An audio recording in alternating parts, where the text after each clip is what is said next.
Hello everyone, তোমরা সবাই কেমন আছো? আমি তো বেশ ভালো আছি, আশা করছি তোমরাও খুব ভালো আছো। আজকে সকালে ব্রেকফাস্টে বানিয়েছিলাম একটু কুমড়োর বড়া। মাঝে মাঝে একটু কুমড়োর বড়া, আলুর বড়া, পেঁয়াজ বড়া খেতে ইচ্ছে করে। এই গরমের জন্য করা হয়ে ওঠে না। আজ ভাবলাম একটু কুমড়োর বড়া বানানো যাক। জানো তো, আমার না কুমড়োর বড়া খেতে খুবই ভালো লাগে।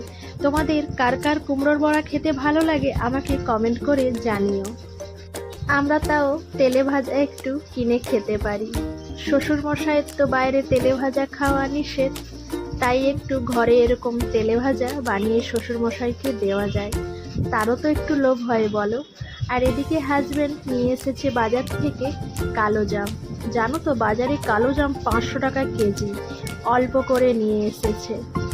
দাম হলেও সিজনের ফল, একটু আধটু তো খেতে হবে বলো। সবাই ভালো থেকো, সুস্থ থেকো।